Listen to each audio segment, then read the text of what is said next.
பரிசுத்த ஆவியானவரே இந்த வேளையை பொறுப்படுத்தி நடத்துங்க. இந்த வார்த்தைகளை உம்முடைய பிள்ளைகளுக்கு அடியேன் மூலமாய் நீ சொல்லித்தார், எங்களோடு பேசும். நாங்கள் கேட்கிறோம்ப்பா. கேட்டு பலனடைந்து சாட்சிகளாய் வாழ உதவி செய்யும். இயேசுவின் நாமத்தில் பிதாவே, ஆமேன். கர்த்தருடைய நாமத்தினாலே உங்களை வாழ்த்துகிறேன். இந்த மாலை ஆராதனைக்கு வந்திருக்கிற உங்களை கர்த்தர் ஆசீர்வதிப்பாராக. உங்களையும் உங்கள் குடும்பங்களையும் கர்த்தர் ஆசீர்வதிப்பாராக.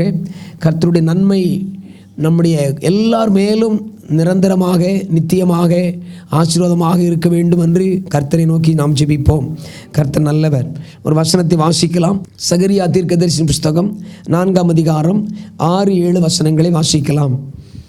அப்பொழுது அவர், செருபாபேலுக்கு சொல்லப்படுகிற கர்த்தருடைய வார்த்தை என்னவென்றால், பலத்தினாலும் அல்ல பராக்கிரமத்தினாலும் அல்ல, என்னுடைய ஆவியினாலேயே ஆகும் என்று சேனைகளின் கர்த்தர் சொல்லுகிறார். பெரிய பர்வதமே நீ எம்மாத்திரம், செருபாபேலுக்கு முன்பாக நீ சமபூமி ஆவாய். தலைக்கல்லை அவன் கொண்டு வருவான், அதற்கு கிருபை உண்டாவதாக கிருபை உண்டாவதாக என்று ஆர்ப்பரிப்பார்கள் என்றார். ஆண்டவர் செருபாபேல் என்கிற ஒரு தலைவனுக்கு தம்முடைய வார்த்தைகளை வெளிப்படுத்துகிறார். ஆமேன். ஆண்டவருடைய ஆலயம், முதல் ஆலயத்தை சாலமோன் ராஜா கட்டினான். அதற்கு பின்பு ஆண்டவருடைய பிள்ளைகளுடைய பாவத்தின் நிமித்தம், தேவனுக்கு பிரியமில்லாமல் அவர்கள் செய்த எல்லா காரியங்கள் நிமித்தம் ஆண்டவர் அவர்களை 70 ஆண்டுகள் பாபிலோனுக்கு சிறைப்பட்டு போக பண்ணினார். நேபுகாத் நேச்சார் என்கிற பாபிலோனிய ராஜா இஸ்ரவேல் மக்களை சிறைப்பிடித்து கொண்டு போனான். அது 70 ஆண்டுகள். ஆண்டவர் தீர்க்கதரிசி மூலமாய் சொன்னபடி 70 ஆண்டுகள் அவர்கள் சிறைப்பட்டு போனார்கள். அந்த 70 ஆண்டுகளுடைய முடிவிலே ஆண்டவர் கோரேஸ் என்கிற, சைரஸ் என்கிற ஒரு ராஜாவை, பெர்சிய தேசத்தினுடைய ராஜாவை, இன்றைய நாளின் ஈரான் தேசம், அன்றைய நாளில் பெர்சியா தேசம் என்று அழைக்கப்பட்டது, அந்த தேசத்தில் உள்ள ராஜாவை எழுப்பி அவர்கள் இஸ்ரவேல் மக்களை எல்லாரையும் நீங்கள் உங்கள் சொந்த தேசத்திற்கு போங்கள் என்று அனுப்பிவிடுகிறார். அந்த அடிப்படையில் வருகிறவர் தான் செருபாபேல் என்கிற ஒரு தலைவன். கர்த்தருடைய சபை கட்டப்பட வேண்டும், தேவனுடைய ராஜ்யம் கட்டப்பட வேண்டும் என்று இந்த செருபாபேலுக்கு ஒரு பெரிய வைராக்கியம். ஹல்லேலூயா. செருபாபேல் மாத்திரமல்ல, அவனோடு கூட சேர்ந்த சகரியா என்கிற தீர்க்கதரிசி, ஆகாய் தீர்க்கதரிசி, யோசுவா என்கிற ஒரு பிரதான ஆசாரியன், இப்படியாக தலைவர்களை, அவருக்கு பின்பு நெகேமியா, எஸ்ரா போன்றவர்களை தேவன் அனுப்புகிறார். இப்படிப்பட்ட தலைவர்களோடு சேர்ந்து வந்து கர்த்தருடைய ஆலயம் கட்டப்படுவதற்கு ஒரு காரியம் அங்கே தொடங்குகிறது. ஆனால் எதிரிகள் வந்து அதை தடுத்து போடுகிறார்கள். கிட்டத்தட்ட 18 ஆண்டுகள் ஆண்டவருடைய ஆலய அஸ்திவாரம் போடப்பட்டு விட்டது. அஸ்திவாரம் போடும்பொழுது மிகப்பெரிய சந்தோஷம் உண்டாகிறது. அதை பார்த்த பெரியவர்கள், வாலிபர்கள், மக்கள் எல்லாரும் சந்தோஷப்படுகிறார்கள். ஒரு கூட்டத்தார் அழுகிறார்கள். இப்படிப்பட்ட ஒரு சூழ்நிலையில அஸ்திவாரம் போடப்பட்டது.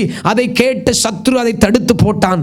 ஆனால் ஆண்டவர் சகரியா தீர்க்கதரிசி மூலமாக தீர்க்க தரிசனம் சொல்லி, ஆகாய் தீர்க்கதரிசி மூலமாய் தீர்க்க தரிசனம் சொல்லி, சோர்ந்து போயிருக்கிற மக்களை பார்த்து ஆண்டவர் தீர்க்க தரிசனம் சொல்லி அதை மீண்டும் கட்டுவதற்கு உதவி செய்கிறார். அந்த நேரத்தில் சொல்லப்பட்டுதான் இந்த வார்த்தைகள். ஆண்டவர் சொல்லுகிறார், ஒருவேளை நம்முடைய குடும்ப வாழ்க்கையில், உங்கள் தனிப்பட்ட வாழ்க்கையில், உங்களுடைய ஆவிக்குரிய வாழ்க்கையில் பல காரியங்கள் தடைபட்டு இருக்கலாம். ஆமென். ஆசீர்வாத குறைச்சலாக அது உங்களுக்கு காணப்படலாம். ஆனால் தேவனுடைய பிள்ளைகளுக்கு நம் ஆராதனையில் சொல்லப்பட்டது போல, கர்த்தரை நேசிக்கிறவர்களுக்கு, தேவனிடத்தில் அன்பு கூறுகிறவர்களுக்கு சகலமும் நன்மைக்கு ஏதுவாகவே நடந்து கொண்டிருக்கிறது. ஆமென் சொல்லுங்க. ஹல்லேலூயா. நம்முடைய ஆண்டவர் நம்முடைய வாழ்க்கையில் ஒரு நாள் தீமை செய்யல, ஒரு நாள் தீமை செய்ய மாட்டாரு. அவர் நமக்கு தீமை செஞ்சா நாம் எம்மாத்திரம் நாம் அழிந்து நாசமாகி போய்ருவோம்ல. அவருக்கு தெரியும். ஏனென்றால் நாம் சின்னவர்கள் என்று அவருக்கு தெரியும். நாம் ஹல்லேலூயா ஞானத்தில் குறைவுள்ளவர்கள் என்று அவருக்கு தெரியும். நாம் புத்தியில குறைவுள்ளவர்கள் என்று அவருக்கு தெரியும். நாம் அவருடைய பிள்ளைகள் என்று அவருக்கு தெரியும். நம்முடைய தகப்பனுக்கு தெரியும். ஆனபடினாலே எத்தனை தடைகள் வந்தாலும் நம்மை அந்த தடைகள் எல்லாம் மீறி செயல்பட வைத்து அவர் கட்டி தூக்கி நிறுத்தும்படியாக விரும்புகிறார். கர்த்தருக்கு ஸ்தோத்திரம். ஹல்லேலூயா. அந்த நேரத்தில் தான் செருபாபேலுக்கு தேவனுடைய வார்த்தை வருகிறது. பலத்தினாலும் அல்ல பராக்கிரமத்தினாலும் அல்ல, என்னுடைய ஆவியினாலேயே ஆகும். அந்த வார்த்தை முக்கியம். என்னுடைய ஆவியினாலேயே ஆகும். என்னுடைய ஆவியினாலே ஆகும் என்று சொல்லப்படவில்லை. என்னுடைய ஆவியினாலேயே. அப்பனா என்னது? அந்த பரிசுத்த ஆவியானவரால் மாத்திரமே முடியும். கர்த்தருடைய பிள்ளைகளுக்கு நம்முடைய உலக பிரகாரமான பலன், நம்முடைய படிப்பு, நம்முடைய காரியங்கள் எவ்வளவுதா இருந்தாலும் பரிசுத்த ஆவியானவர் நம்முடைய தேவனுடைய உதவியின்றி நாம் செய்யவே முடியாது. அப்படி செய்வதற்கு ஒருவேளை தேவ பிள்ளைகள் முயற்சி பண்ணினால் நிச்சயமாக தோல்வி அடைவார்கள். இல்லாவிட்டால் மறுபடி போராடி நீங்கள் ட்ரை பண்ணினீங்கன்னா ஒருவேளை நீங்கள் ஜெயித்தது மாதிரி இருக்கும். நீங்கள் ஒருவேளை ஜெயிக்க கூட செய்வீங்க. ஆனால் அங்கே உள்ள மேப்படியம் உள்ள வந்திருப்பான்னு அர்த்தம். ஆமென். நம்ம ஏதோ ஒரு காரியத்தை மாம்ச இச்சையினாலே, மாம்ச விருப்பத்தினாலே, ஆண்டவர் எனக்கு இந்த காரியம் வேணும், இந்த காரியம் எனக்கு வேணும், இந்த காரியம் எனக்கு வேணும், அது எந்த காரியமாக இருக்கலாம். ஒருவேளை சில ஆவிக்குரிய அனுபவங்களை கூட சொல்கிறேன். ஓகே, சில உலக பிரகாரமான ஆசீர்வாதங்களை கூட சொல்கிறேன். நீ வேணும்னு அந்த கிரேவிங் தர்ஸ்ட், அதை மறுபடி நீங்கள் வாஞ்சித்து கேட்க அது ஆண்டவரிடத்திலிருந்து ஒருவேளை வராமல் இருக்கலாம். நீங்கள் திரும்ப இச்சித்து, அதாவது ஆசைப்பட்டு இது வேணும்னு கேட்கும் பொழுது ஒருவேளை அது சில ஆவிக்குரிய வரங்களாய் தோன்றுகிறவைகள் கூட உங்களுக்கு கிடைப்பதற்கு வாய்ப்பு உண்டு. ஆனால் அது ஒருவேளை தேவனிடத்திலிருந்து வராமல் பிசாசினிடத்தில் அசுத்த ஆவிகளிடத்திலிருந்தும் வருவதற்கு வாய்ப்பு இருக்குது. ஆமென். இதை நம்ம சரியா புரிஞ்சுக்கிடணும். அதனால தான் நிறைய பேர் இன்னைக்கு அற்புத அடையாளம் செய்கிறாங்க. அந்த அற்புத அடையாளங்களுக்கு மத்தியில் கலப்படம் உள்ள வந்துடுது. அவங்க தீர்க்கதரிசனம் சொல்றாங்க, அங்க கலப்படம் உள்ள வந்துடுது. பலவிதமான காரியங்கள் இன்னைக்கு உலகத்தில் நடந்துகிட்டு இருக்குது. ஆமென் சொல்லுங்க. இது உண்மை. ஆனபடினால என்றைக்குமே தேவனுடைய பிள்ளைகளாகி நீங்களும் நானும் ஆண்டவரை இதை தாரும் என்று அவரிடத்தில் இழுத்து பிடித்து போராடி நம்ம கேட்கக்கூடாது. யாக்கோபு போராடினார். ஆமேன். அவர் ஒரு தடவை தான் போராடினார். ஆமேன். தினந்தோறும் போராடலை, ஒரு தடவை போராடினார். அன்னைக்கு ராத்திரி ஆண்டவர் அவனை சந்தித்தார், அவனுக்கு ஒரு காரியத்தை கொடுத்தார். ஆனால் நாம் சிலர் ஆண்டவர் இல்லை என்று சொன்ன காரியத்தை, ஆண்டவர் வேண்டாம் என்று சொன்ன காரியத்தை ஒருவேளை மறுபடி நம்ம கேட்கும் பொழுது அது நம்ம அசுத்த ஆவிக்கு இடம் கொடுத்து, அந்த அசுத்த ஆவி பலவிதங்களில் நமக்குள்ள வந்து நம்முடைய ஆசையை நிறைவேற்றுவதற்கு இது தேவனிடத்திலிருந்து கொடுக்கப்பட்டது போல காட்சி அளிக்கத்தக்கதான காரியம் நடப்பதற்கு வாய்ப்பு உண்டு என்று சொல்கிறேன். அதனால தான் ஆண்டவர் சொல்றாரு, என்னுடைய ஆவியினாலேயே ஆகும். ஒரு காரியம் தேவனிடத்திலிருந்து பெற வேண்டும் என்றால் நம்ம ஆண்டவரிடத்தில் கேட்க வேண்டும். ஆண்டவரே, இது உமக்கு சித்தமானால் எனக்கு தாங்கப்பா. இது மேன்மையான ஒரு ஜெபம். அல்லேலூயா. இது ஒரு மகிமையான ஜெபம். அப்பனா என்ன அர்த்தம்? நீ உன் தகப்பனை நேசிக்கிறாய். என் தகப்பனிடத்திலிருந்து எனக்கு எது வேணும்னு அவர் சித்தமா இருக்கிறாரோ அதை நான் பெற்றுக்கொள்வேன். இது மேன்மையான ஆசீர்வாதமாக மாறும். இதைத்தான் ஆண்டவரும் நம்மிடத்தில் எதிர்பார்க்கிறார். உமக்கு சித்தமானது எனக்கு தாரும் ஆண்டவரே, உமக்கு சித்தமானபடி என்னை வழி நடத்தும் ஆண்டவரே, அன்றன்றுள்ள அப்பத்தை எனக்கு தாரும் ஆண்டவரே, உம்முடைய ராஜ்யம் வருவதாக, உம்முடைய சித்தம் செய்யப்படுவதாக என்று சொல்லி நீங்களும் நானும் தேவ சித்தத்திற்கு நடுவில் இருந்து நாம் ஜெபிக்கிறவர்களாக காணப்பட வேண்டும். பரிசுத்த ஆவியானவரை முற்றிலும் நாம் நம்ப வேண்டும். பரிசுத்த ஆவியானவருக்கு தர வேண்டும் என்று சொல்லி முற்றிலும் நம்மை அர்ப்பணிக்க வேண்டும். இப்படிப்பட்ட ஒரு வாழ்க்கை தான் மகிமையான, மேன்மையான, தேவன் விரும்புகிற வாழ்க்கையாக காணப்படும். ஆமென். அது எந்த காரியமாக இருக்கலாம், நம்முடைய எதிர்காலமாக இருக்கலாம், அல்லேலூயா, நம்முடைய பிள்ளைகளுடைய காரியமாக இருக்கலாம், பிள்ளைகளுடைய படிப்பாக இருக்கலாம், நம்முடைய சொந்த காரியமாக இருக்கலாம், ஊழியமாக இருக்கலாம், எந்த காரியமாக இருந்தாலும் அல்லேலூயா, கர்த்தருக்கு ஸ்தோத்திரம். ஆனபடினாலே நாம் கேட்கிற காரியத்தை குறித்து எச்சரிக்கையாக இருக்க வேண்டும். ஆமென். கர்த்தருக்கு ஸ்தோத்திரம். பாருங்கள், ஆண்டவர் செருபாபேலை பார்த்து சொல்கிறார், பலத்தினாலும் அல்ல, பராக்கிரமத்தினாலும் அல்ல, என்னுடைய ஆவியினாலேயே ஆகும் என்று சொல்கிறார். நம்முடைய வாழ்க்கையில ஆண்டவர் புதிய காரியத்தை செய்ய விரும்புகிறார். நம்முடைய சபையில கர்த்தர் புதிய காரியத்தை செய்ய விரும்புகிறார். நீங்களும் நானும் ஆண்டவருடைய ஆவியானவருக்கு முற்றிலும் அர்ப்பணிக்கப்பட்ட ஒரு வாழ்க்கை வாழ வேண்டும். ஆண்டவரே, என்னை உம்முடைய கரத்தில் தருகிறேன், பரிசுத்த ஆவியானவரே என்னை உம்முடைய கரத்தில் ஒப்புக் கொடுக்கிறேன் சொல்லி நீங்கள் ஆண்டவருக்கு அர்ப்பணித்தால் நிச்சயமாக அவருடைய ஆவியானவரால் நம்முடைய வாழ்க்கையிலே தேவன் தம்முடைய ஆதீனத்தில் எவைகளை எல்லாம் வைத்திருக்கிறாரோ அவைகளெல்லாம் நடந்தே தீரும், நடந்தே தீரும், நடந்தே தீரும். ஆமென். ஏனென்றால் நம்மை வைத்துத்தான், உங்களை என்னை கொண்டுதான் தம்முடைய நாமத்தை மகிமைப்படுத்திக் கொண்டிருக்கிறார், தம்முடைய ராஜ்யத்தை கட்டி கொண்டிருக்கிறார். அல்லேலூயா. எத்தனையோ பரிசுத்தவான்கள் இன்றைக்கு உலகத்தில் இல்லை.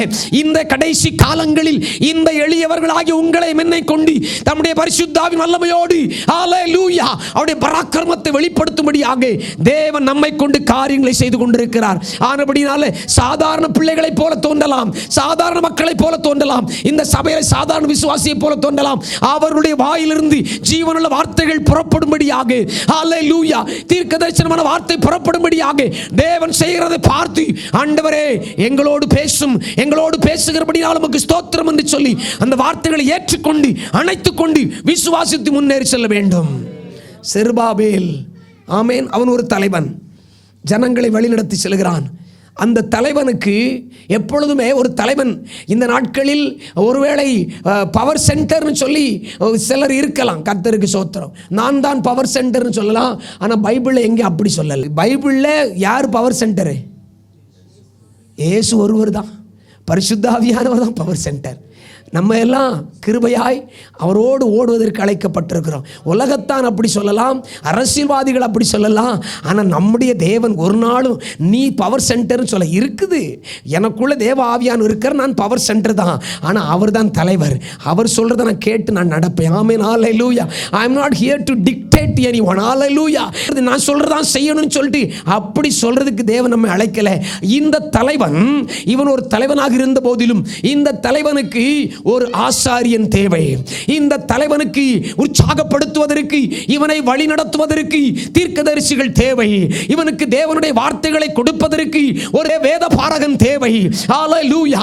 இவனோடு நின்று காரியங்களை செய்வதற்கு ஒரு வேலையாள் தேவை. அதோடு கூட இந்த வசனத்தில் வாசித்தீங்கன்னா அநேக காரியங்களை பார்க்கிறோம். அவனுக்கு திடன் கொள்வதற்கு, அவனுடைய கரங்களை பலப்படுத்துவதற்கு, பரிசுத்த ஆவியின் அபிஷேகத்தோடு நடத்துவதற்கு அபிஷேகம் பெற்றவர்கள் அவனோடு தேவை என்று இங்கே நாம் வாசிக்கிறோம். கர்த்தரும் அதைத்தான் செய்ய விரும்புகிறார். உங்க ஒவ்வொருத்தருக்கும் ஒரு கணவன் என்றால் ஒரு மனைவியை கொடுத்திருக்கிறார். ஹல்லேலூயா.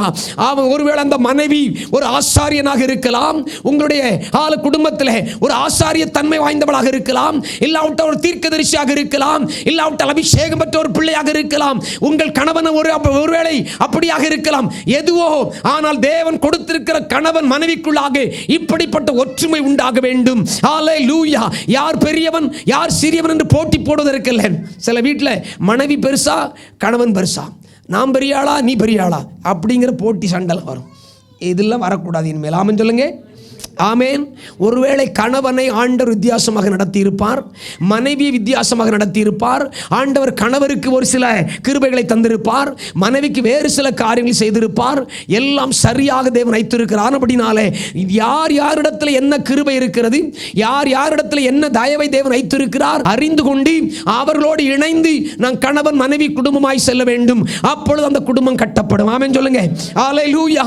கர்த்தருடைய வார்த்தை சொல்கிறது, பெரிய பர்வதமே நீ எம்மாத்திரம் செருபாபேலுக்கு முன்பாக நீ சமபூமியாவாய். நமக்கு விரோதமாய் சத்துரு பெரிய பெரிய காரியங்கள் செய்ய நினைக்கலாம். அவன் திட்டம் போடலாம், அவன் உட்கார்ந்து பேசி ரூம் போட்டு விசாரிச்சு எல்லா காரியம் பண்ணிக்கிட்டு இருக்கலாம். ஆனால் ஆண்டவர் சொல்றாரு, ஒரு தேவனுடைய பிள்ளை செருபாபேல் என்பது தேவனுடைய ராஜ்யத்தை கட்டுகிற ஒரு மகன்.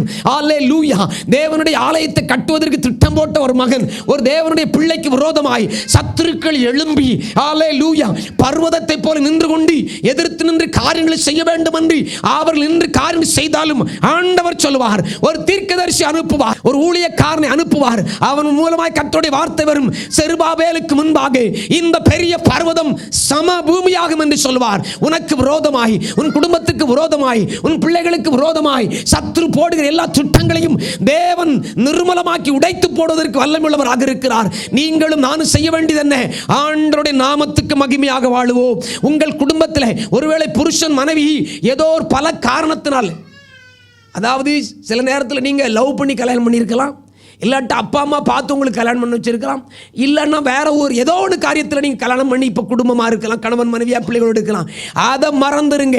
இன்றைக்கு நான் சொல்லுகிறேன், நீங்களும் நானும் தேவனால் இணைக்கப்பட்டவர்கள் என்பதை அறிந்தவர்களாக இந்த பூமியில் உள்ள இந்த குடும்பத்தை மாத்திரம் கட்டுவதற்கு நாங்கள் அழைக்கப்படவில்லை.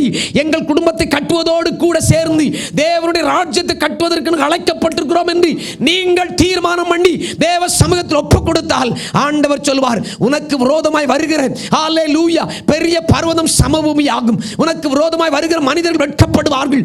ஏனென்றால் நீ உன் குடும்பத்தை மாத்திரம் கட்ட வரல, நீ பணத்தை சம்பாதிச்சு பெரிய வீடு கட்ட மாத்திரம் வரல, நீ எனக்காக, என்னுடைய ராஜ்யத்திற்காக, என்னுடைய நாமத்துக்காக நீ காரியங்களை செய்ய வேண்டும் என்று கணவன் மனைவி தீர்மானம் பண்ணினபடியினாலே ஹல்லேலூயா உனக்கு விரோதமாய் வருகிற சத்துரு வல்லமைகளை முறித்து போடுவேன் என்று ஆண்டவர் தம்முடைய தீர்க்கதரிசி உனக்கு அனுப்புவார்.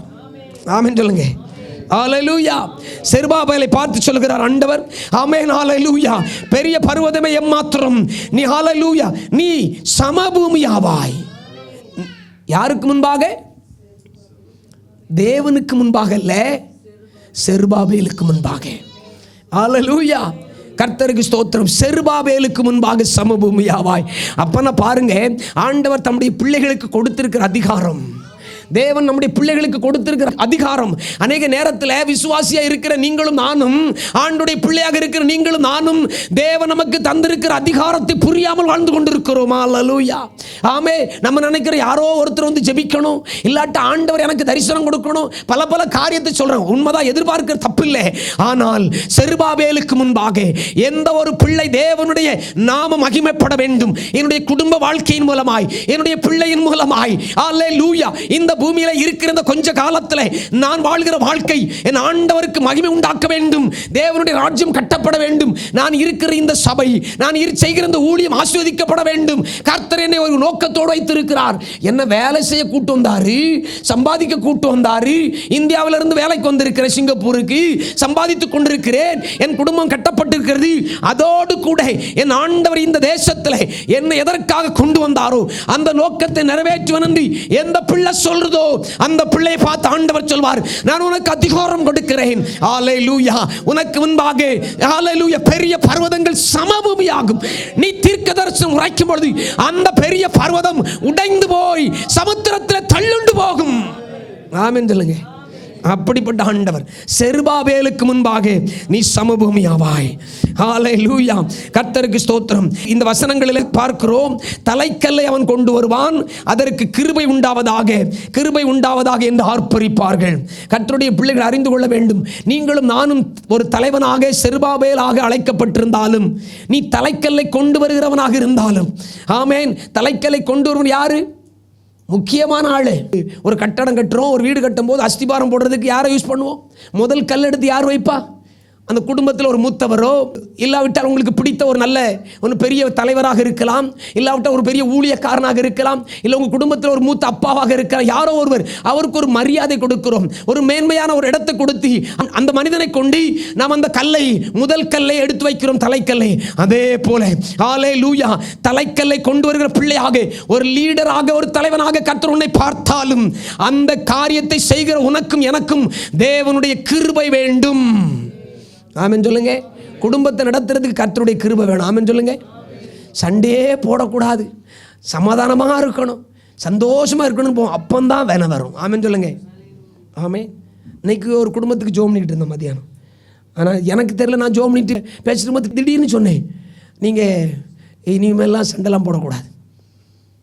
ஆமென். எனக்கு தெரியாது, அவங்க சண்டை போட்டதெல்லாம் தெரியாது. நான் சொன்னேன், தோணிச்சு சொன்னேன். உடனே இல்லைண்ணே, சண்டை போடக்கூடாதுன்னு தான் நினைக்கிறோம்.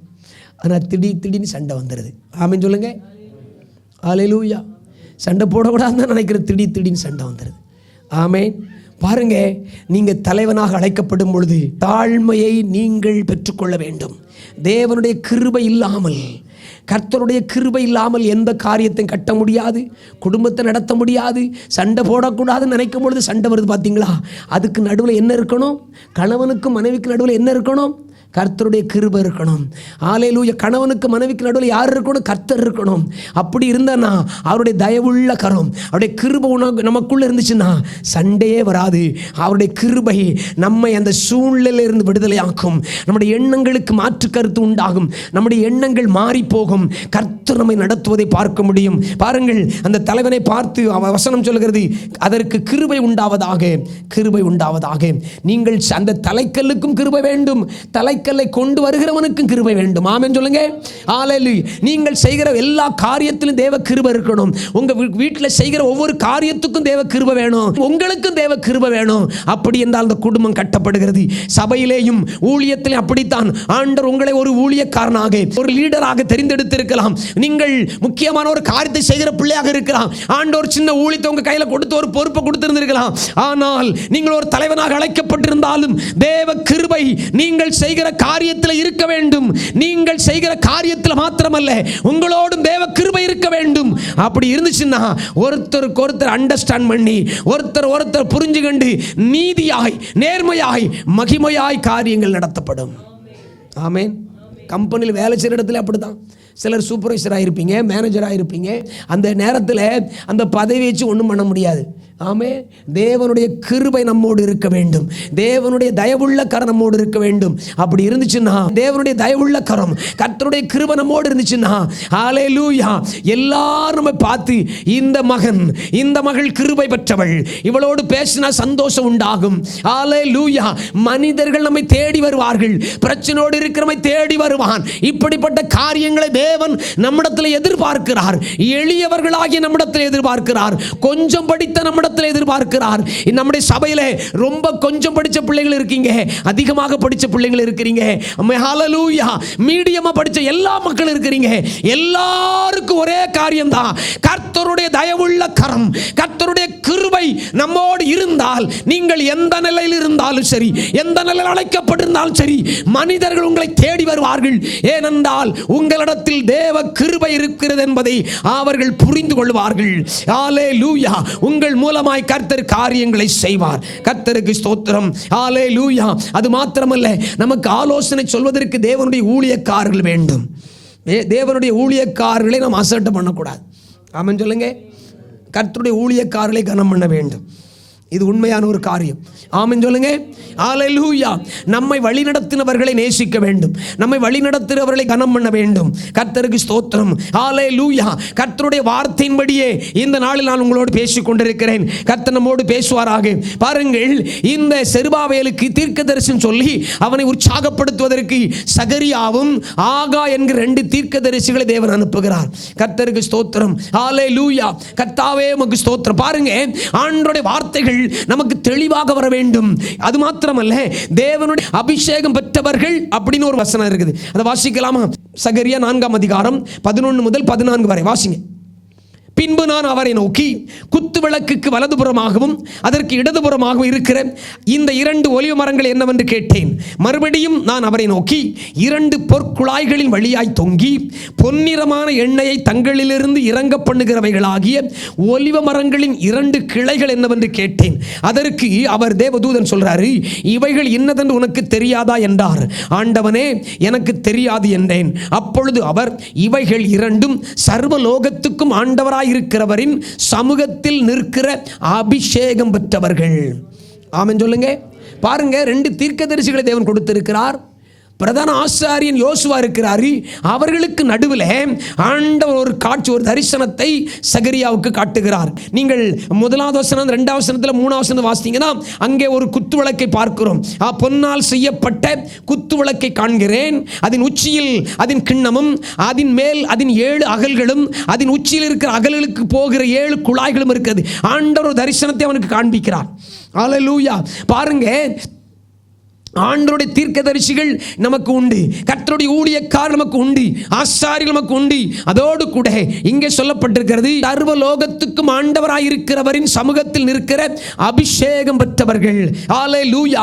சபையிலே தேவன் அபிஷேகம் பெற்ற சாதாரண மக்களை ஆண்டவர் அழைக்கிறார். ஆமென். சிலருக்கு தீர்க்கதரிசி என்கிற பட்டம் கொடுத்திருப்பார். சிலருக்கு ஆசாரியர்கள், ஊழியக்காரர்கள், சுவிசேஷகர் என்ற பட்டத்தை கொடுத்திருப்பார். சிலருக்கு போதகர் என்ற பட்டத்தை கொடுத்திருப்பார். ஹல்லேலூயா. சிலருக்கு அப்போஸ்தலர் என்ற பட்டத்தை கொடுத்து அழைத்திருப்பார். ஆனால் சிலரையோ தேவனுடைய சர்வலோகத்துக்கும் ஆண்டவராய் இருக்கிறவரின் சமூகத்தில் இருக்கிற அபிஷேகம் பெற்றவர்கள். அவர்கள் ஒருவேளை இந்த சபையில விசுவாசிகளாக, சாதாரண மனிதர்களாக இருக்கலாம். ஆனால் அவர்களோ தேவ சமூகத்தில் நின்று ஜெபிக்கிறவர்கள், தேவ சமூகத்தில் ஜெபித்து அவருடைய வார்த்தைகளை கொண்டு வருகிறவர்கள், அபிஷேகத்தில் ஜனங்களை நடத்துகிறவர்கள். ஹல்லேலூயா. ஆமென் சொல்லுங்க. ஆமென். நீங்களும் நானும் ஒருவேளை அப்படிப்பட்ட நிலையில் அழைக்கப்பட்டிருக்கலாம். அபிஷேகம் பண்ணப்பட்டவர்கள் நமக்கு வேண்டும். தேவனுடைய சமூகத்தில் நிற்கிற அபிஷேகம் பெற்றவர்கள்.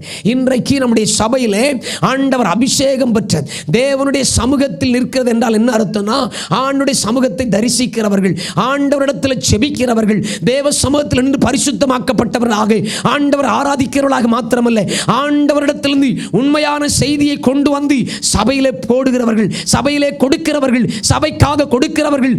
தேவனுடைய சமூகத்தில், கர்த்தருடைய சமூகத்தில் சபைக்காக, தம்முடைய மக்களுக்காக, தேசத்திற்காக திறப்பில் நின்று தேவ சமூகத்தில் ஜெபிக்கிறவர்கள் அபிஷேகம் பெற்றவர்கள். ஆமென். ஆண்டவர் எல்லாருக்கும் மேடையில் நின்று பிரசங்கம் பண்ணுற காரியத்தை கொடுக்காம இருக்கலாம். ஆமென். பெரிய பெரிய மேடையில் நின்று பிரசங்கம் பண்ணுறதுக்கு, இல்லைன்னா தீர்க்க தரிசன அபிஷேகம்னு சொல்லி தீர்க்க தரிசனம் போடாமல் இருக்கலாம். ஆனால் தேவ சமூகத்தினுடைய ஜெபிக்கிற மக்களாக, ஹல்லேலூயா, ஆமென், அபிஷேகமற்ற மக்களாய் தேவன் சபையில் மக்களை எழுப்பி கொண்டிருக்கிறார். இன்றைக்கு நம்முடைய சபையில் அப்படித்தான் கர்த்தர் காரியங்கள் செய்து கொண்டு வருகிறார் என்பதை நான் அறிய முடிகிறது, நீங்கள் அறிய முடிகிறது, நாம் எல்லாரும் அறிய முடிகிறது.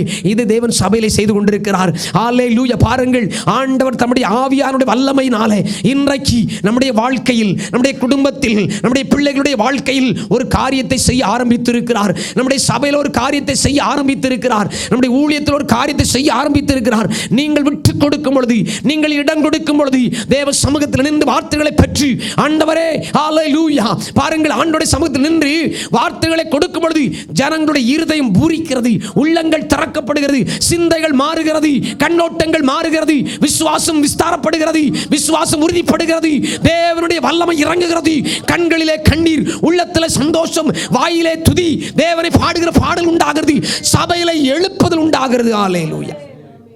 ஆமென். சபையில் எழுப்புதல் உண்டாகிறது. ஹல்லேலூயா. ஆமென். சர்வலோகத்துக்கும் ஆண்டவராய் இருக்கிறவரின் சமூகத்தில் இருக்கிற அபிஷேகம் பெற்றவர்கள் நீங்கள் எல்லாரும், நாம் எல்லாரும் அபிஷேகம் பெற்றவர்களாக தேவ சமூகத்தை தரிசிக்கிற மக்களாக மாற வேண்டும். எலியாவுக்கும் எலிசாவுக்கும் இந்த அனுபவத்தை தேவன் கொடுத்திருந்தார். எலிசா சொல்றாரு, தேவனுடைய சமூகத்தில் நிற்கிற நான், தேவனுடைய சமூகத்தில் நிற்கிற நான், ஹல்லேலூயா. ஒருவேளை அவர்கள் தீர்க்கதரிசிகளாக பிரித்தெடுக்கப்பட்டு அன்றைக்கு இஸ்ரவேலுக்கு ஒரு மேன்மையான பெரிய தீர்க்கதரிசிகளாக அழைக்கப்பட்டிருந்தாலும், நீங்களும் நான் அப்படிப்பட்ட ஒரு அழைப்பு இல்லாமல் இருந்தாலும், இன்றைக்கு நாம் எல்லாரையும் தேவன் ஆசாரியர்களாக, லேவியர்களாக, ராஜாக்களாக, தீர்க்கதரிசிகளாக அபிஷேகம் பண்ணி வைத்திருக்கிறார். நீங்களும் நான் தேவ சமூகத்தில் நின்று ஜெபிக்க வேண்டும். உங்கள் குடும்பத்திற்காக ஜெபிக்க வேண்டும், உங்கள் மனைவிக்காக ஜெபிக்க வேண்டும், உங்கள் பிள்ளைகளுக்காக ஜெபிக்க வேண்டும், உங்கள் கணவருக்காக ஜெபிக்க வேண்டும், சபைக்காக ஜெபிக்க வேண்டும், தேவனுடைய ராஜ்யம் கட்டப்பட வேண்டும் என்று ஜெபிக்க வேண்டும், கர்த்தருடைய மகிமை வெளிப்பட வேண்டும் என்று ஜெபித்து தேவனுடைய சமூகத்திலிருந்து கலப்படம் இல்லாத தேவனுடைய வார்த்தை புறப்பட்டு வர வேண்டும். தேவனுடைய சமூகத்தில் நிற்கிற என்கிற அந்த வார்த்தையில் என்ன பார்க்க முடிகிறது என்றால், கலப்படம் இல்லாமல் ஆண்டவருடைய வெளிச்சத்தை, ஆண்டவருடைய வார்த்தையை, ஆண்டவரிடத்தில் வருகிற ஒளியை, அந்த சத்தத்தை டைரக்டாக பெற்று அப்படியே கொடுக்கிற மக்கள். ஹல்லேலூயா. கலப்படம் இல்லாம, கலப்படம் எப்போ வரும்? எந்த மனுஷனுக்கு பொருளாசை இருக்கிறதோ, ஃபேமஸ் ஆகணுங்கிற ஆசை இருக்கிறதோ, உலகம், மாமிசம், பிசாசுக்கு அடிமைப்பட்டு சில காரியங்கள் அவனுக்குள்ளே ஒரு எதிர்பார்ப்பு இருக்கிறதோ, அவன் தான் கலப்படம் பண்ணுவான். ஆமேன். எண்ணெயில் தண்ணி ஊற்றுறானோ, தண்ணியில் எண்ணெய் ஊற்றுறானோ, இல்லை ஏதோ ஒரு இதில் கலப்படம் பண்ணுறான். ஹல்லேலூயா. அவன் கலப்படம் ஏன் பண்ணுறான்? அவனுக்கு பொருளாசை. அது உலக மனிதன். கர்த்தருடைய மக்கள், தீர்க்கதரிசிகள், ஆண்டுடைய வார்த்தை கொடுக்கிறவர்கள் ஏன் கலப்படம் பண்ணுகிறார்கள்? கேட்கிறவன் சந்தோஷமா போகணும், அப்போ தான் நிறைய காணிக்கை கிடைக்கும். ஆமென். ஆண்டவர் சொல்றத தேவ சமூகத்திலிருந்து டைரக்டாக சொன்னால் ஒருவேளை அவங்கள குத்தும், அவங்கள டிஸ்டர்ப் பண்ணும். அவங்கள ஒருவேளை டிஸ்டர்ப் பண்ணுறதுனால அவங்க கோவிச்சுக்கிட்டு பேரில் அடுத்த நாள் வரமாட்டான் சபைக்கு, இல்லைன்னா இவரை தேடி வரமாட்டான்னு சொல்லி அங்கே பொருளாசையோ இல்லை தன்னுடைய ஸ்டேட்டஸை மெயின்டைன் பண்ணுறதுக்காகவோ ஏதோ ஒரு காரியத்தை செய்கிறதுனால அங்கே கலப்படம் வருது. உலக மனுஷன் பணம் சம்பாதிக்கணும் கலப்படம் பண்ணுறான், ஊழியக்காரன் ஃபேமஸ் ஆகணும் அவனுக்கும் பொருளாசையினால கலப்படம் பண்ணுறான். ஆனால் நீங்களும் நானும் கலப்படமற்ற, அதாவது தேவனுடைய சமூகத்தில் நிற்கிற பிள்ளைகளாக, கலப்படம் இல்லாத தேவனுடைய வார்த்தை, கலப்படம் இல்லாத சத்திய வார்த்தை, கலப்படம் இல்லாத வெளிப்பாடுகளை தேவனிடத்தில் பெற்றுக்கொண்டு, ஏன்னா தேவனுடைய ராஜ்யம் கட்டப்படுவது பரிசுத்தமாக இருக்கிறது. ஹல்லேலூயா. கர்த்தருடைய ஆலயம் பரிசுத்தமாக இருக்கிறது. தேவன் பரிசுத்தர் என்று அறிந்திருக்கிறோம். அந்த தேவன் வாசம் பண்ண இந்த மகிமையின் சிங்காசனம், அவருடைய ராஜ்யம் பரிசுத்தம் உள்ளது. ஆனபடினாலே பரிசுத்தம் உள்ளவர்களாக, கலப்படம் இல்லாதவர்களாக, தேவ சமூகத்தில் நிற்கிற மக்களாக, அபிஷேகமற்ற மக்களாக நாம் கர்த்தருடைய ராஜ்யத்தை கட்ட வேண்டும். ஆமென். நம்ம வீடு கட்டணும்னு வச்சுக்கூடோமே, ஓகே, இப்போல்லாம் ரொம்ப காசு ஆயிடுச்சு. சாதாரண வீடே இப்போ எவ்வளவு இந்தியாவில் கட்டினா எவ்வளோ வருது? சாதாரண 1 கோடிங்கிறான். ஆமென். நம்ம கொடியைத்தான் பார்த்துருக்கோம், கோடியை பார்த்ததில்லை. இல்லை 50 லட்சத்துக்கே கட்டுவோமே. அந்த வீட்டில் கல் ஆர்டர் பண்ணுறீங்க, செங்கல் ஆர்டர் பண்ணுறீங்க, சிமெண்ட் ஆர்டர் பண்ணீங்க, மரம் ஆர்டர் பண்ணுறீங்க. நீங்கள் உங்கள் பட்ஜெட் 50 இருந்தால் கூட நம்ம எண்ணமெல்லாம் எப்படி இருக்கும்? பெஸ்ட்டாக வாங்கணும். பட்ஜெட் 50 லட்சம் தான். நம்ம எதிர்பார்ப்புக்கு சத்தியமாக முடியாது, அந்த 50 லட்சத்துக்கு முடியாது. ஆனால் நம்ம அப்படி மரம் இருக்கணும், எந்த கலப்படமும் வந்துடக்கூடாது, அப்படி தான் நினைப்போம். இந்த பூமியில் ஒருவேளை திடீர்னு ஒரு நிலநடுக்கம் வந்த கட்டடம் ஒருவேளை பொட்டுன்னு போயிடுறதுக்கு வாய்ப்பு இருக்குது. அப்படி பாதியில் போகிற அந்த வீட்டுக்கே நம்ம அவ்வளோ பார்த்து அந்த பட்ஜெட்டு கம்மியாக இருந்தால் கூட மேன்மையாய் கோடியாக கட்டுற மாதிரி தான் யோசிக்கிறோம், அப்படி போடணும் இப்படி போடணுன்ட்டு. ஆனால் தேவனுடைய ராஜ்யம் அது மகிமையின் ராஜ்யம், அது ராஜாதி ராஜாவினுடைய ராஜ்யம். அந்த ராஜாவுக்கு ராஜ்யம் கட்டுகிற நீங்களும் நானும், அந்த ராஜாவுக்கு ஆலயம் கட்டுகிற நீங்களும் நானும், அந்த ராஜாவுக்கு சிங்காசனம் ஸ்தாபிக்கிற நீங்களும் நானும் எப்படிப்பட்ட பரிசுத்த சிந்தை உள்ளவர்களாக, எந்த கலப்படமும் இல்லாதபடி ஹல்லேலூயா சுத்தமாக, நேர்த்தியாக, பரிபூரணமாக, பரிசுத்தத்தோடு அந்த சிங்காசனத்தை, அந்த ஆலயத்தை நாம் கட்ட வேண்டும். தேவ சமூகத்தில் நிற்கிற நாங்கள் அபிஷேகம் பெற்றவர்கள், நாங்கள் கலப்படமில்லாத சத்தியத்தை சொல்லுவோம், நாங்கள் கலப்படமில்லாத தீர்க்க தரிசனத்தை சொல்லுவோம், நாங்கள் கலப்படமில்லாத தேவனுடைய வார்த்தையை சொல்லுவோம். நாங்கள் ஜீவனுள்ள வார்த்தை தேவனிடத்திலிருந்து வருகிறது போல எப்படி வருகிறதோ அப்படியே சொல்லுவோம், அப்படியே செயல்படுத்துவோம் என்று தீர்மானம் பண்ணிக்கிறவர்கள் வேண்டும். செருபாபேலோடு இப்படிப்பட்டவர்கள் நிற்க வேண்டும். சபை ஊழியம் கட்டப்பட வேண்டும் என்றால், சபை கட்டப்பட வேண்டும் என்றால், நீங்கள் உங்களுக்கு தேவன் கொடுத்த ஊழியக்காரனோடு இப்படிப்பட்ட மக்கள், உண்மையுள்ள மக்கள் இருக்க வேண்டும். ஒருவேளை ஊழியக்காரன் ஒரு தவறு செய்தாலும் இந்த அபிஷேகம் பண்ணப்பட்டவர்கள், இந்த அபிஷேகம் பெற்றவர்கள், தேவ சமூகத்தில் இருக்கிறவர்கள் தேவனுடைய வார்த்தையை கொடுத்து அவனை திருத்த வேண்டும், அவனுக்கு ஆலோசனை சொல்ல வேண்டும். ஏனென்றால் ராஜாதி ராஜாவுக்கு வீடு கட்டுகிறோம், அரண்மனை கட்டி கொண்டிருக்கிறோம், அவருக்கு ஆலயத்தை கட்டி கொண்டிருக்கிறோம். செருபாபேலுக்கு சொல்லப்படுகிற வார்த்தை என்னவென்றால், பலத்தினாலும் அல்ல, பராக்கிரமத்தினாலும் அல்ல, என்னுடைய ஆவியினாலேயே ஆகும் என்று ஆண்டவர் சொல்லுகிறார். ஹல்லேலூயா, ஆமென். ஆனபடினாலே நீங்களும் நானும் தீர்மானம் பண்ண வேண்டும். இந்த புதிய மாதத்தில், ஆமென், இந்த ஜூன் மாதத்தில் ஆண்டவருடைய வார்த்தை நம்புங்கள்.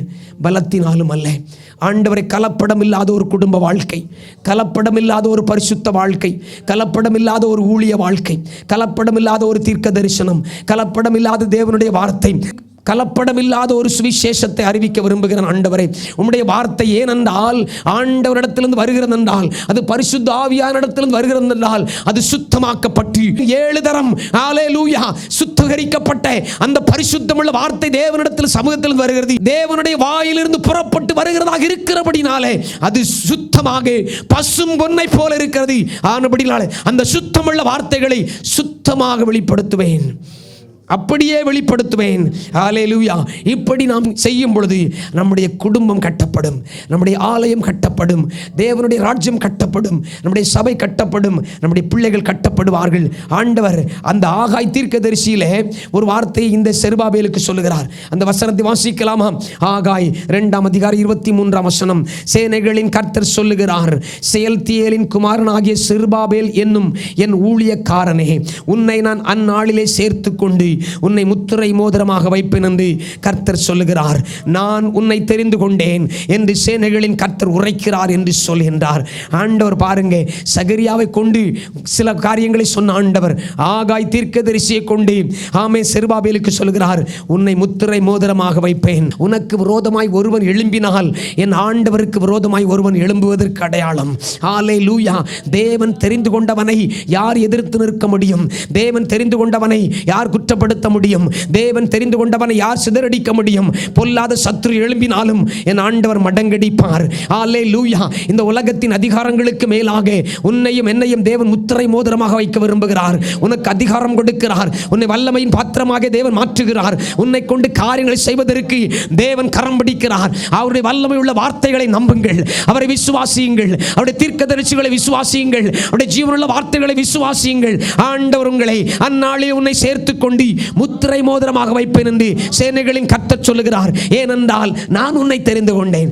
நிறைய பேர் சொல்றீங்க, யாரோ வந்து சுவிசேஷம் சொன்னாங்க, யாரோ என் ஃப்ரெண்டு கூட்டிட்டு வந்தான் சபைக்கு, நான் வந்துட்டேன். ஹல்லேலூயா. இதுக்கு முன்னாடி நான் வேற மாதிரி வாழ்ந்துகிட்டு இருந்தேன், இஷ்டம் போல வாழ்ந்துகிட்டு இருந்தேன், பலவிதமான பாவ வாழ்க்கையோடு வாழ்ந்துகிட்டு இருந்தேன். ஆனா இன்னைக்கு நான் இயேசு யாரோ சொன்னாங்கன்னு வந்துகிட்டேன். இப்போ நான் சபைக்கு வந்துட்டு இருக்கிறேன், ஒன்றும் பெருசா இல்லை, எப்படியோ ஓடிக்கிட்டு இருக்கு நீங்க நினைக்கலாம். உங்களுக்கு சில சந்தேகங்கள் இருக்கலாம், உங்களை குறிச்ச உங்களுக்கு ஒரு நம்பிக்கை இல்லாம இருக்கலாம். ஆனா ஆண்டவர் சொல்றாரு, நான் உன்னை தெரிந்து கொண்டேன்.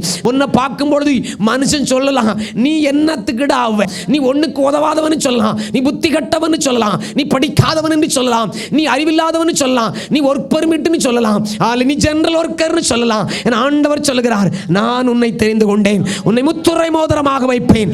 செருபாபேலை போல யாரெல்லாம் ஒப்பு கொடுத்தவர்களாக தேவனுக்கு முன்பாக நிற்கிறீர்களோ, தேவனுக்கு முன்பாக அர்ப்பணிக்கிறீர்களோ, ஆண்டவர் சொல்லுகிறார், நீ தலைக்கல்லாக மாறுகிறாய். உன்னை சுற்றிலும் ஆண்டவர் தம்முடைய மகிமை வெளிப்படுத்த விரும்புகிறார். உனக்கு தலைவர்களை கொடுக்கிறார், ஊழியக்காரனை கொடுக்கிறார், அபிஷேகம் பெற்ற பிள்ளைகளை தருகிறார். அதோடு கூட உன்னை முத்திரை மோதிரமாக வைக்கிறார். அழைக்கப்பட்டவன் விசேஷமானவன், தேவனால் தெரிந்து கொள்ளப்பட்டவன் விசேஷமானவன். ஆனபடினாலே கர்த்தருடைய வார்த்தை நம்புங்கள். பலத்தினாலும் அல்ல, பராக்கிரமத்தினாலும் அல்ல, கர்த்தருடைய ஆவியினாலேயே ஆகும். அவருடைய ஆவியானவர் நமக்குள் எப்பொழுதும் எரிந்து கொண்டிருக்க வேண்டும். அந்த ஆவியை அவித்து போடாதிருங்கள், பரிசுத்த ஆவி அவித்து போடாதிருங்கள். கர்த்தருடைய ஆவியானவரை துக்கப்படுத்தாதிருங்கள், அவரை வேதனைப்படுத்தாதிருங்க. ஆண்டவரே, உம்மை துக்கப்படுத்தின நாட்கள் போதும். எல்லாரும் கண்களை மூடுங்க. தேவ சமூகத்தில், ஆண்டவரே, எனக்கு உம்முடைய வாக்குத்தத்தங்கள் உண்டு, உம்முடைய வார்த்தைகள் உண்டு. ஆண்டவரே, ஹல்லேலூயா. பலத்தினாலும் அல்ல, பராக்கிரமத்தினாலும் அல்ல, என்னுடைய ஆவியினாலே ஆகுமென்று பரிசுத்த ஆவியானவர் சொல்றதை கேட்டிருக்க ஆண்டவரே. ஆனால் உம்மை துக்கப்படுத்தி இருக்கிறேன் ஆண்டவரே, உம்மை வேதனைப்படுத்தி இருக்கிறேன் ஆண்டவரே, உம்முடைய பரிசுத்த ஆவியை நான் அவித்து போட்டு இருக்கிறேன் ஆண்டவரே. நீ சொன்னபடி நடக்கவில்லை அப்பா. எத்தனை நேரம் என் குடும்பத்தில் சண்டை, கணவன் மனைவிக்குள்ளாக சண்டை, பிள்ளைகள் பெற்றோருக்குள்ளாக சண்டை, அண்ணன் தம்பிக்குள்ளாக சண்டை. ஆண்டவருடைய பிள்ளையாக அழைக்கப்பட்டவனாக தேவ ராஜ்யத்தை கட்டும்படியாக அழைக்கப்பட்ட என்னுடைய வாழ்க்கையில எத்தனை போராட்டம் ஆண்டவரே. நான் என் ஆண்டவருக்கு விட்டுக் கொடுக்கவில்லை, என் அப்பனுடைய ஆவியான விட்டுக் கொடுக்கவில்லை, என் ஆண்டவரை துக்கப்படுத்தி விட்டேன். ஹல்லேலூயா. என்னுடைய வாக்குத்தத்தங்கள் எங்கே? என் கர்த்தர் எனக்கு கொடுத்த வாக்குத்தத்தங்கள் எங்கே? அவைகள் மறைந்து போனதோ? இல்லை, அவைகள் நிச்சயமாக நிறைவேறும். அவைகள் எழுதி வைக்கப்பட்டிருக்கிறது. அது தேவனுடைய சமூகத்தில் இருக்கிறது. அது நடந்தே தீரும், அது நடக்கும், அது நடந்தே தீரும் என்று அறிந்திருக்கிறேன். ஆனால் எத்தனை கேள்விகள் அப்பா, எத்தனை சந்தேகங்கள் அப்பா. என்னுடைய வாழ்க்கையில எத்தனை பின்மாற்றங்கள், என்னுடைய வாழ்க்கை எத்தனை பின்மாற்றங்கள். உன்னை முத்திரை மோதிரமாக வைப்பேன் என்று சொன்னார், ஆனால் அது நடக்கவில்லையே, இன்னும் நடக்கவில்லையே. ஏன் என்ற கேள்வி உனக்கு இருக்கலாம். ஹல்லேலூயா. இன்றைக்கே ஒரு தீர்மானம் பண்ணுவோமாக. ஆண்டவரே, உம்முடைய ஆவியானவரை நான் அவித்து போட மாட்டேன், உம்முடைய ஆவியானுடைய வெளிச்சத்தில் நடப்பேன். என்னுடைய பாவங்கள், என்னுடைய மாம்ச இச்சைகள், என்னுடைய ஆசைகளை நான் ஓரங்கட்டி வச்சிட்டு என் அப்பனுடைய ஆவியானுக்கு செவி கொடுப்பேன். ஹல்லேலூயா. இச்சை அடக்கத்தோடு வாழ்ந்திருப்பேன். என் கண்களில் பரிசுத்தம், என் சிந்தையில் பரிசுத்தம், என் நினைவுகளிலே பரிசுத்தம், என் வார்த்தையிலே பரிசுத்தம், உள்ளேயும் பரிசுத்தம், வெளியிலேயும் பரிசுத்தம், பரிசுத்தம் பரிசுத்தம் பரிசுத்தம் என்று சொல்வேன் என்று சொல்லி, ஹல்லேலூயா, செருபாபேலுக்கு கொடுத்த அழைப்பை பெற்றுக் கொண்டவர்களாக தேவனுக்காக நிற்கும்படியாக கர்த்தர் இந்த நாளில் நம்மை எழுப்ப விரும்புகிறார். யாரெல்லாம் ஒப்பு கொடுக்க விரும்புறீங்க? பலத்தினாலும் அல்ல, பராக்கிரமத்தினாலும் அல்ல, அவருடைய ஆவியினாலேயே ஆகும். நீ நினைக்காத காரியங்கள், ஒருவேளை நீ நினைத்த காரியங்கள் மலை போல தோன்றினாலும் பெரிய பர்வதமை எம்மாத்திரம் நீ சமபூமியாவாய். மலை போன்றிருக்கிற பிரச்சனைகளை மாற்றுவதற்கு தேவனுடைய வல்லமை உள்ள கரம் இப்பொழுது நீட்டப்பட்டிருக்கிறது. ஹல்லேலூயா. யாரெல்லாம் விசுவாசிக்கிறீங்களோ, யாரெல்லாம் ஏற்றுக்கொள்றீங்களோ, அங்கே தேவனுடைய வல்லமை இறங்கி வருகிறது. எல்லாம் சமபூமி ஆக்கத்தக்கதாக, கட்டுகளை அறுக்கத்தக்கதாக, பொல்லாதவனுடைய வல்லமைகளை முறிக்கத்தக்கதாக. ஹல்லேலூயா. ஆவி ஆத்மா சரீரத்தில் ஒரு விடுதலை உண்டாகத்தக்கதாக தேவனுடைய ஆவியானவர், பரிசுத்த ஆவியானவர் இப்பொழுது நம் மத்தியிலே இறங்கி வந்து ஹல்லேலூயா காரியங்களை செப்பனிட விரும்புகிறார். உன்னை முத்திரை மோதிரமாக ஜொலிக்க பண்ணத்தக்கதாக, விரும்பத்தகாதவர் காரியங்கள் அழிக்கப்படத்தக்கதாக என் அப்பனே எங்களுக்கு இறங்குவீராக. ஸ்தோத்திரம் ஸ்தோத்திரம் ஆண்டவரே. ஹல்லேலூயா. உம்முடைய வார்த்தைக்கு கீழ்ப்படிவேன் ஆண்டவரே, உம்முடைய அழைப்பை செயல்படுத்துவேன் ஆண்டவரே. ஒப்பு கொடுங்க, ஒப்பு கொடுங்க. ஆண்டோடு சொல்லுங்க, இந்த கடைசி காலத்தில் ஆண்டவர் எத்தனையோ நேரம் அழைச்சிட்டாரு, என்னை கூப்பிடுறாரு. நானும் கீழ்ப்படியாதவனாக இருக்கிறேன், பொருளாசையினால் நிறைந்து, குடும்பம், கணவர், மனைவி, பிள்ளைகள்னு அவங்களையே பிரியப்படுத்த விரும்புகிறேன், அவங்களுக்காகவே வாழ்ந்து கொண்டிருக்கிறேன். இல்லைப்பா, ஒருவர் என்னை பின்பற்ற வர விரும்பினால் சிலுவை சுமக்க கடவன் சொன்னார், என்னை பின்பற்றி வர கடவன் என்று சொன்னார். அவரை பின்பற்றுங்கள். அவரை பின்பற்றினால் அவர் குடும்பத்தை தள்ள சொல்வாரா? மனைவியை டிவோர்ஸ் பண்ண சொல்வாரா?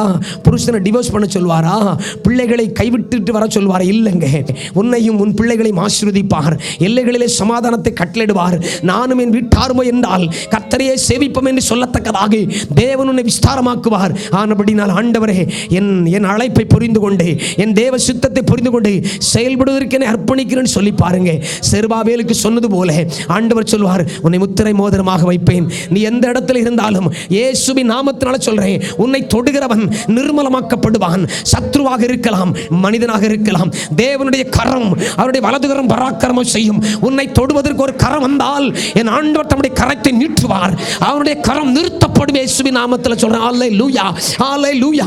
என் ஆண்டவர் உனக்காக யுத்தம் பண்ணுவார். அதை நீ லிட்டரலாக பார்க்க முடியும். என் கர்த்தர் லிட்டரலாக பார்க்க வைப்பார். அதை உன் கண்கள் பார்க்கும். அல்லேலூயா, ஓ க்ளோரி, அல்லேலூயா. தேவனுடைய கிருபை. ஆண்டவரே, எங்களோடு பேசுங்கப்பா. என் தகப்பனே, இந்த சபையிலே கர்த்தர் தம்முடைய அக்கினியை ஊற்றுவீராக, தம்முடைய வல்லமையை நிரப்புவீராக. அடியேனை பரிசுத்தப்படுத்துங்கப்பா. கிருபை உண்டாவதாக. எங்களை உருவாக்கும் ஆண்டவரே. ஒப்பு கொடுங்க. தலைவனாய் அழைக்கப்பட்டவன் ஓடி ஒளிந்து கொள்ளும்படியாக அல்ல. நெகேமியா புஸ்தகத்தில் வாசித்தோம். அவன் சொல்றான், என்னை போன்ற மனிதன் ஓடி போவானோ, என்னை போன்றவன் உயிர் பிழைக்கும்படி தேவாலயத்தில் போய் பதுங்குவானோ, நான் போவதில்லை என்றேன். நெகேமியா சொல்லுகிறான். இங்க ஆண்டவரை பார்த்து சொல்லுங்க, மனிதனை பார்த்து சொல்லுங்க, சத்ருவை பார்த்து சொல்லுங்க. என்னை போன்ற மனிதன், என்னை போல் அழைக்கப்பட்டவன் ஓடி போவது இல்லை. நான் ஓடி போவது இல்லை. ஏனென்றால் நான் முத்திரை மோதிரமாக இருக்க அழைக்கப்பட்டவன். நான் தலைக்கல்லை கொண்டு வருகிறவனாக அழைக்கப்பட்டவன். அல்லேலூயா. எனக்கு எதிர்ப்பு வரும். என்னை சிதறடிக்க, என்னை முறியடிக்க, என்னை விழ தள்ளுவதற்கு சத்துரு எழும்பி வருவான். யுத்தங்கள் நடப்பிக்கப்படும். 4 கொம்புகள் எழும்பும். மனிதர்கள் எழும்புவார்கள், ஆனால் அவர்கள் தோற்று போவார்கள். நானோ ஓடி போவதில்லை. என் அப்பன் இயேசு என்னோடு இருக்கிறபடினாலே நான் ஓடி போக மாட்டேன். அல்லேலூயா. சிங்கங்களின் வாய்களுக்கு தப்புவித்தவர், கரடியின் வாய்களுக்கு என்னை தப்புவித்தவர். அல்லேலூயா. இந்த கோலியாத்தின் கைகளுக்கு தப்புவிப்பார். அந்த சிங்கத்தை போல, அந்த கரடியை கிழித்து போட்டது போல இவனை கிழித்தறிவேன் என்று சொல்லத்தக்கதாக அபிஷேகம் பெற்றவனாக. அல்லேலூயா. தாவீதை போல, நெகேமியாவை போல, அல்லேலூயா, ஸ்தோத்திரம், செருபாபேலை போல அழைக்கப்பட்டவர்களாக ஆண்டவருக்கு அர்ப்பணிப்பா. இந்த கடைசி காலத்தில் நீங்கள் இருக்கிற இடத்துல தேவ மகிமை வெளிப்படும்படியாக உங்களை காண்கிறவர்கள் தேவ சத்தம் கேட்கத்தக்கதாக, இவர்கள் தேவ சமூகத்தில் நிற்கிறவர்கள், இவர்கள் அபிஷேகம் பண்ணப்பட்டவர்கள் என்று சொல்லத்தக்கதான காரியங்களை கர்த்தர் செய்வாராக. ஹல்லேலூயா. நன்றி அப்பா.